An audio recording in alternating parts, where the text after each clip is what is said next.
오늘 우리에게 주시는 말씀 고린도전서 10장 1절부터 13절까지 말씀입니다. 우리 함께 한 목소리로 봉독하겠습니다. 형제들아, 나는 너희가 알지 못하기를 원하지 아니하노니 우리 조상들이 다 구름 아래에 있고 바다 가운데로 지나며 모세에게 속하여 다 구름과 바다에서 세례를 받고 다 같은 신령한 음식을 먹으며 다 같은 신령한 음료를 마셨으니 이는 그들을 따르는 신령한 반석으로부터 마셨음에 그 반석은 곧 그리스도시라. 그러나 그들의 다수를 하나님이 기뻐하지 아니하셨으므로 그들이 광야에서 멸망을 받았느니라. 이러한 일은 우리의 본보기가 되어 우리로 하여금 그들이 악을 즐겨한 것 같이 즐겨하는 자가 되지 않게 하려 함이니, 그들 가운데 어떤 사람들과 같이 너희는 우상 숭배하는 자가 되지 말라. 기록된 바 백성이 앉아서 먹고 마시며 일어나서 뛰논다함과 같으니라. 그들 중에 어떤 사람들이 음행하다가 하루에 23,000명이 죽었나니 우리는 그들과 같이 음행하지 말자. 그들 가운데 어떤 사람들이 주를 시험하다가 뱀에게 멸망하였나니 우리는 그들과 같이 시험하지 말자.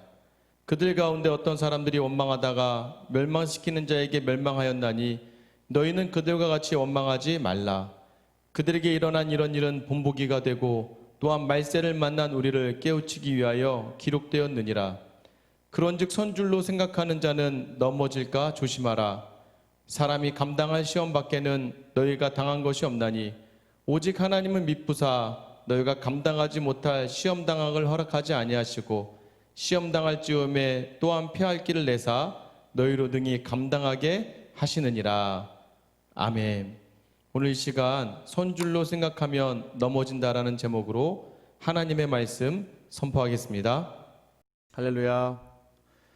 오늘 말씀 사모하는 그 마음 그대로 하나님이 깨달음 주시고 또 갚아주시고 하나님 마음 담는 귀한 시간 될 수 있기를 예수님의 이름으로 축원합니다. 한 배가 이제 땅에 가까이, 무태 가까이 다가오고 있었습니다. 다만 찰흙 같은 어두움과 그다음에 안개로 말미암아서 앞으로 나아갈 수가 없었던 것이죠.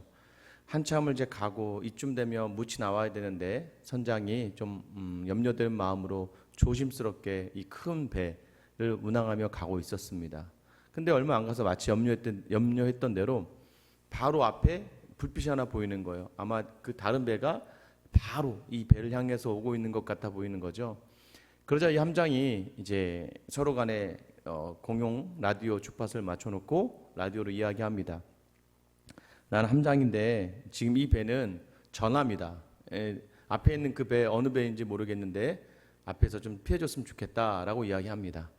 그러자 그쪽 상대편 쪽에서 연락이 옵니다. 네, 함장님, 저는 1등병입니다. 저는 1등병인데 함장님 배를 좀 비켜주셨으면 좋겠습니다 라고 얘기하는 거예요. 그러니까 이 함장이 굉장히 화가 났죠. 감히 1등병 주제에 큰 소리로 합니다. 내가 함장이다. 너 지금 그 상황에서 10도 정도 비껴나지 않으면 너 정말 큰일 날 것이다 라고 얘기하는 거예요. 그러자 1등병이 또 연락이 옵니다. 함장님, 죄송합니다. 지금 함장님이 10도 정도 비켜가시지 않으시면 정말 큰일 나실 겁니다 라고 얘기하는 거예요. 이 함장이 너무나 화가 났습니다. 그리고 나서 마지막에 1등병, 너를 내가 군법 재판에 회부할 정도의 강한 능력이 나한테 있다는 걸 모르는구나. 나한테 그런 권위가 있어. 너 다시 한번 마지막으로 말하는데 만약에 지금 항로를 10도 정도 네가 바뀌지 않으면 너는 영창에 가고 말 거야 라고 얘기합니다. 그러자 그쪽 1등병이 이제 라디오 회신이 옵니다. 함장님, 정말 함장님 존경합니다. 그런데 함장님께서 그 10도 정도를 우회하셔야 됩니다. 왜냐하면 여기는 등대입니다 라고 얘기하는 거예요. 무엇입니까? 오늘날 많은 사람들이요, 자기 권위와 생각에 젖어서 자신의 생각을 바꾸기를 굉장히 어려워해요. 마치 이제 규칙, 그러니까 우리 개인의 필요와 요구에 맞게 바꿀 수 있거나 바꾸어져야 된다고 생각하는 경향이 굉장히 많습니다. 예전에 광고도 그런 것들이 유명했잖아요. 생각대로 하면 된다. 내 생각대로 하면 된다. 요즘에 누가 답입니까? 내가 답이죠. 많은 사람들이 자신의 생각이 옳다라는 그 신념만을 버리지 못하는 경우가 굉장히 많아요. 그러다 보니까 요즘에는 정말로 정말 누가 정답인지 모를 이 시대를 살고 있지 않습니까? 타인에 대한 이제 권위가 사라졌어요. 더 높은 가치관과 더 높은 권위, 때로는요 정말 온전한 권위가 되는 하나님의 말씀에조차도 고개를 숙일 줄 모를 때가 많습니다. 때로 우리 이런 마음 가지시는 분들이 있어요. 내가 나의 죄 때문에 누군가의 무릎을 꿇으니 내가 그 죄를 달게 받겠어. 너무나 쉽게, 얼마나 교만합니까? 너무나 쉽게 심중에 그런 이야기를 하고 있는, 하나님의 진리는 마치 우리에게 있어 등대와 같은 것이에요. 우리가 그 등대를 맞추고 비춰지는 등대를 향해 가야 되는데, 우리에게 맞추기 위해 변하지 않으려고 하는 우리의 교만한 심령들, 때로는 하나님이 이것을 우리에게 변화시키기 위하여 고난과 환난을 주기도 하시는 것이죠. 여러분, 누가 진정한 크리스찬이고 성도인가요? 먼저 하나님의 은혜로 부르심을 받고 그 하나님의 은혜를 경험한 그런 사람들 아니겠습니까? 오늘 바울도 그렇게 이야기하잖아요. 1절부터 3절입니다. 형제들아, 나는 너희가 알지 못하기를 원하지 아니하노니 우리 조상들이 다 구름 아래에 있고 바다 가운데로 지나며 모세에게 속하여 다 구름과 바다에서 세례를 받고 다 같은 신령한 음식을 먹으며 다 같은 신령한 음료를 마셨으니 이는 그들을 따르는 신령한 반석으로부터 마셨음에 그 반석은 곧 그리스도시라. 지금 바울이 첫 번째 등장하는 게 무엇이며, 구름과 또 구름 아래에 있었고 바다 가운데로 지났다. 구름기둥 불기둥가 구름 가운데에서 홍해를 건넌 그 사건을 바울은 오늘 이 장면에서 세례다라고 이야기하는 거예요. 왜 세례가 되는 거예요? 이전에 애굽의 종되었던 생활을 이제 다 마치고 이제 하나님에게 포함된, 하나님에게 속한 하나님의 백성으로서의 새로운 삶을, 새로운 민족이 되는 것이죠. 그것을 하나님께서는 세례다라고 이야기하는 거예요. 우리가 세례받는 거 단순히 나와서 물을 머리에 얹고 고백하는 정도가 아니라, 우리 삶에 이제는 세상의 종으로 살지 않고 세상을 주인 삼아 살지 않고 이제 예수 그리스도를 주인 삼아 살겠노라고 결단하는, 그래서 오직 나의 주님은 예수님입니다 라는 믿음의 고백을 하는 그 행위, 상징적인 행위가 세례식 아니겠습니까? 바울은 오늘 이스라엘 백성이 홍해를 건넌 사건을 세례다라고 이야기해요. 세례를 건넌 이 백성이 어떤 백성이었습니까? 모세에게 속하였어요. 모세는 예수님의 예표 아니겠습니까? 다 예수님에 속해서 신령한 음식을 먹었습니다. 만나를 먹었잖아요. 예수님이 생명의 떡 강화, 요한복음에서 6장에서 이야기하면서 자신이 생명의 떡이다. 이것이 하나님이 너희가 모세가 너에게 준 것이 아니라 하나님이 그 아들을 통해 준 것이다라고 이야기했던 그 신령한 음식, 바로 만나를 이야기하는 것이죠. 그 만나를 너희가 먹지 않았느냐. 그리고 신령한 음료, 반석을 쳐서 물이 났습니다. 그래서 우리가 생수가 되신 예수 그리스도, 그 물이 어디서 난 거예요? 반석으로부터 났는데, 오늘 바울이 이야기해요. 그 신령한 반석, 그 반석이 바로 예수 그리스도다. 우리가 입은 이 은혜는 다 반석 대신 예수 그리스도로 말미암은 것이라고 이야기해요. 그래서 신령한 음료를 먹고 신령한 음식을 먹고 하나님의 은혜 안에 거하는 세례를 받았던 우리에 대해서 이야기하는 거예요. 이스라엘 백성이 바로 그와 같은 하나님의 은혜를 전적으로 받았다라고 이야기하죠. 여러분, 우리에게 생수를 부어주신 주님을 경험하지 않았습니까? 여러분에게 여러분이 주님이라고, 예수님을 주님이라고 부르는 그 세례의 순간을 거치지 않았습니까? 자, 그런데 문제는 무엇입니까? 5절이죠. 그러나 그들의 다수를 하나님이 기뻐하지 아니하셨으니 그들이 광야에서 멸망을 받았느니라. 여러분, 다수를 하나님이 기뻐하지 않으셨대요. 다수를 기뻐하지 않으셨다. 이 말의 의미가 무엇입니까? 6절, 이러한 일은 우리의 본보기가 되어 우리로 하여금 그들이 악을 즐겨한 것 같이 즐겨하는 자가 되지 않게 하려 함이니. 바울이 이야기하는 게 무엇이에요? 이것을 하나님이 본보기로 삼으셨다는 거예요. 교만할 수 있고 자만할 수 있는 하나님의 백성들로 하여금 교만하고 자만하지 않게 하기 위한 본보기다라고 이야기하는 것이죠. 그래서 바울이 어제 이야기했던 9장 27절 말씀, 내가 내 몸을 쳐 복종하게 함은 내가 남에게 전파한 후에 자신이 도리어 버림을 당할까 두려워함이로다. 무엇입니까? 내가 내 몸을 쳐서 복종하고 남에게 복음을 전했는데 내가 오히려 버림을 받을 수 있는 그 교만과 자만으로 나아가지 않는 두렵고 떨림으로 하나님을 바라봐야 되는데, 오늘 전하는 이 말씀은 이스라엘 백성들이 하나님의 그 은혜를 받고서 신령한 음식과 신령한 음료를 먹고서도 그들은 어떻게 했다는 겁니까? 그들 다수가 하나님을 기뻐하지 않게 하여서 광야에서 멸망당했다는 거예요. 세례를 받았어도 멸망당한 사람들이 있다는 거예요. 그 하나님의 은혜를 같이 경험하고 만나를 맛보았어도 멸망을 당한 사람이 있었다는 거예요. 다수래요, 다수. 여러분은 어디에 속하실까요? 7절 말씀 보세요. 그들 가운데 어떤 사람들과 같이 너희는 우상 숭배하는 자가 되지 말라. 기록된 바 백성이 앉아서 먹고 마시며 일어나서 뛰논담과 같으니라. 이것은 어떤 사건인가요?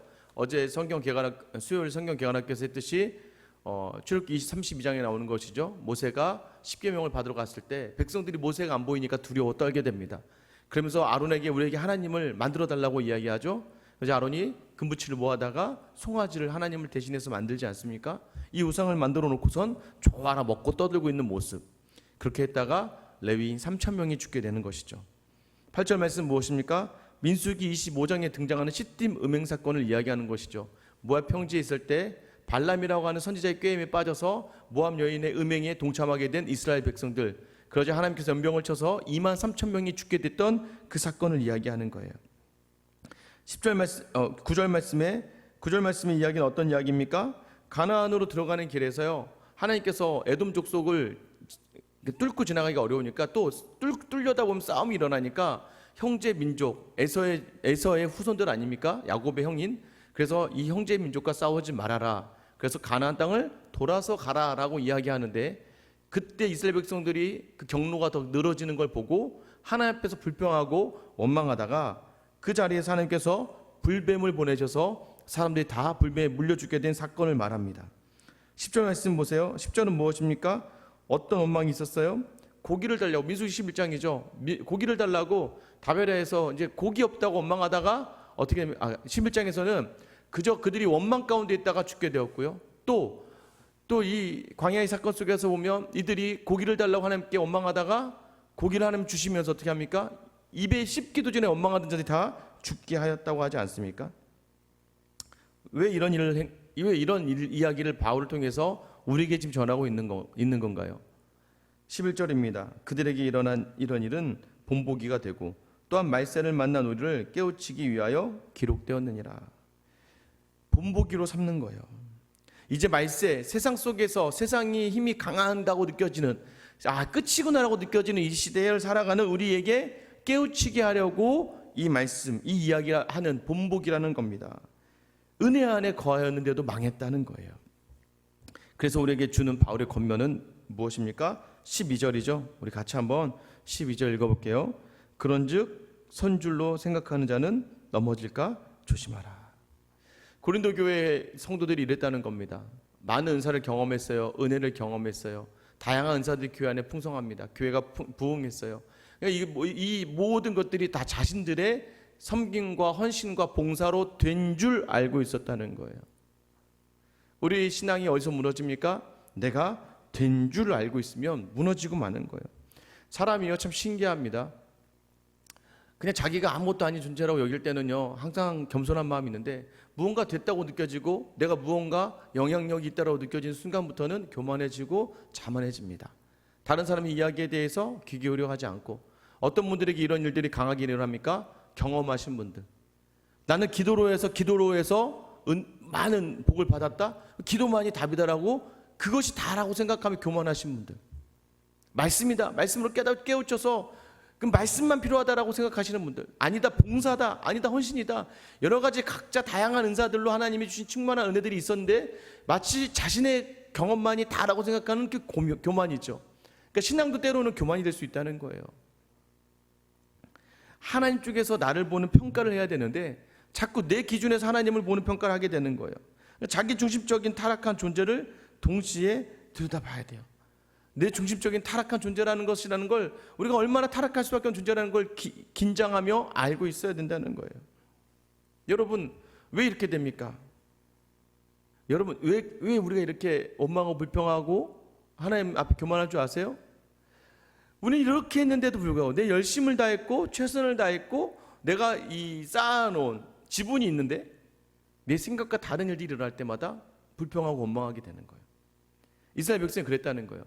이스라엘 백성을 출애굽한 모든 과정 속에서 역사하신 분은 하나님이신데, 하나님이 모든 것을 행하셨는데도 불구하고 그 상황 속에서 내가를 이야기하다 보니까 어떻게 됩니까? 자기 생각과 다른 현장 앞에서, 물이 없는 현장 앞에서, 목마르게 되는 현장 앞에서 원망하고 불평하게 되고, 고기를 제대로 못 먹는 현장 앞에서 원망하고 불평하게 되고, 길을 돌아가야 하는 상황 속에서 원망하고 불평하게 되는 그런 오늘 멸망당하는 사람들의 모습이 우리 가운데 있다는 거예요. 그리고 13절에 바울이 이야기하는 뉘앙스는 이거예요. 사람이 감당할 시험 밖에는 너희가 당한 것이 없나니 오직 하나님은 미쁘사 너희가 감당하지 못할 시험 당함을 허락하지 아니하시고 시험 당할 즈음에 또한 피할 길을 내사 너희로 능히 감당하게 하시느니라. 그러니까 여러분, 이 말을 가지고 괜히 앞에 시험을 준비하고 있거나 어려움에 처한 사람들에게 이 말씀을 주죠. 물론 틀린 말씀은 아닙니다만은 이 말씀의 근본적인 거는 뭐예요? 고린도 교회의 교만과 자만, 성도가 가지고 있는 자기의 신앙에 대한 종교적 습관에 대한 자만과 교만과 자기 자신의 우월성과 유익에 초점을 맞춰진 그 모든 삶 속에서 이루어지는 시험 앞에서 그 자만과 교만, 내가 알고 있는 상식으로 내 뜻대로 되지 않으니까 일어날 수 있는 원망과 불평과 때로는 이해하지 못할 것에 대한 낙심함으로 나아간 우리를 향해 주신 말씀이라는 거예요. 1차적인 교만입니다. 자만이에요. 하나님은 우리에게 주시는 모든 것이 하나님이 주신 것이라면 또 하나님께 집중하면 이것을 피할 길을 내어 주신다는 거예요. 하나님은 시험을 당하게 허락하지 아니하시고 그 시험 당할 즈음에 피할 길을 내시는 거, 이 피할 길을 내서 우리로 감당하게 하실 분이 누구라는 거예요? 하나님이세요. 그래서 그 하나님께 우리가 온전히 의지하고 나아갈 때, 그래서 바울이 얘기하는 거예요. 야, 이렇게 막 전하다가 마지막에 내가 교만하고 자만해져서 너희처럼 그렇게 하다가 내가 버림받을까 봐 내가 두렵다. 그래서 계속해서 자신을 쳐서 복종시키는 과정, 두렵고 떨림으로 나아가는 과정, 다른 박질할 때 절제하고 또 온전한 방향을 보고 나아가는 과정을 놓치지 말아야 되면 어떻게 해야 됩니까? 두렵고 떨림으로 말씀 앞에서 계속해서 자신을 돌아보지 않으면 안 된다는 겁니다. 여러분, 코로나 시대가 계속되고 있어요. 정말 이 코로나 시대 속에서 이 새벽에 이 영상을 들으며 어떻게든 내 영성을 깨우려고 하는 그 노력하는 그 가운데 하나님이 반드시 복 주실 줄 믿습니다. 분주하고 어려운 일상의 생활 속에서 이 말씀 통해서 어떻게든 내 영성을 하나님께 두려고 하는 그 간절한 마음 가운데 하나님 은혜 주시기를 주님의 이름으로 축원합니다. 그런데요, 이 영상 예배를 드리고 하는 것들, 코로나 때문에 어쩔 수 없이 교회가 배려하며 우리가 서로를 배려하는 거죠. 하나님 우리를 배려해 주시는 거죠. 그런데 이 상황 속에서 나태함으로 나아가는 경우, 말씀 없는 사람처럼 살아가고 예배 드리는 모든 것들도 그저 그냥 쉽게 누워서 드리고 편할 때 드리고 기도하는 시간도 예전 같지 않고, 여러분 후회하지 않게 되기를 간절히 소망합니다. 사람이 보지 않고 있는 지금이 어떻게 보면 가장 내 신앙을 확신하게 판단할 수 있는 시간인 거예요. 내가 직분 때문에 교회 나와서 기도하는 모습들, 교회 내가 안 나오면 안 되오니까 또 예배당에 드렸던 그 마음 그대로 가정과 직장과 차 안에서 드릴 수 있는가, 이것을 하나님이 보신다는 것이죠. 때로는 지금 영상 때문에 기도가 제대로 안 돼요? 지금 모이질 않으니까 신앙이 사그라드는 것 같습니까? 아니죠. 어떻게 보면 사람들 앞에서의 내 모습, 사람들에게 평가받아야 되지만 되는 내 모습, 냉정하게 지금 자신을 돌아봐야 돼요. 오히려 우리에게 그러한 종교적인 습관이 있지 않았나. 제가 운동을 하다 보니까 그런 걸 느낍니다. 이제 살을 빼고 건강을 좀 이렇게 유지하려고 헬스장에 가는데요. 왜 건강을 찾고자 헬스장을 갔잖아요. 그럼 하루에 이제 1시간씩 운동을 하잖아요. 근데 어느 날 문득 너무나 분주하고 바빠서 운동을 못할 때 굉장히 마음이 불안해지고 굉장히 마음이 어려워지고 해야 되는 걸 못한다는 거에 대해 스트레스가 받는 거예요. 어쩌면 우리의 종교적인 자리, 이 신앙의 자리가요, 그럴 수도 있다는 거예요. 기도를 안 하다가 안 하니까 왠지 그냥 불안하고 안 될 것 같고 뭔가 문제가 있는 것 같고, 그러니까 이게 아닌 것 같다는 느낌이 드는 거죠. 여러분, 이것 또한 교만이고 자만이고 습관에 젖은 나의 신앙일 수도 있다는 거예요. 어찌 보면 지금 이 상황이 우리 영성을 제대로 판단할 수 있고 파악할 수 있는 기회라는 거예요. 여러분, 이때 여러분 다시 한번 이 기회를 놓치지 않기를 축원합니다. 두렵고 떨리는 마음으로 말씀 앞에 복종하세요. 말씀 앞에 순종하세요. 얼마나 교만함과 자만함이 내게 있었는지를 돌아보셔야 돼요. 모든 교회 섬김의 자리를 내 맘대로 했던 것들, 저도요. 그래서 제가 퍼질 것 같은 거예요. 그래서요, 새벽 설교는 하지 않지만 새벽에 꼭 나와서 제 자리를 지켜요. 그리고 기도하려고 하고 말씀 보려고 하고 그 새벽을 동일하게, 어제와 동일한 새벽으로 보내기 위해서 노력을 합니다. 그런데 쉽지는 않더라고요. 여러분은 어떠신가요? 제가 그 정도 쉽지 않으면 여러분은 어떻겠습니까? 다시 한번 오늘 이 말씀이 여러분에게 왔어요. 선줄로 생각하면 넘어진다. 네가 몸을 쳐서 복종한 후에 복음 전파 다 한 후에 도리어 버림받을 수도 있다는 경각심을 가지고 두렵고 떨린 마음으로 여러분의 신앙을 다시 한번 돌아보면서 여전히 오늘 나의 감당해야 될 지금도 내게 주신 이 시험과 환난의 어려운 환경은 나에게 감당하라고 주시는 테스트의 과정으로 알고 다시 한번 하나님 앞에서 두렵고 떨림으로 하나님 앞에 나아가기 위하여 십자가를 붙듦으로 말미암아 좀 내려놓고 양보하고 헌신하고 배려할 수 있는 귀한 하루. 그래서 여러분이 여전히 두렵고 떨리는 마음을 가진 하나님을 진실하게 사랑하는 하나님의 사람이라는 것을 확인할 수 있는 귀한 하루가 될 수 있기를 예수님의 이름으로 축원합니다.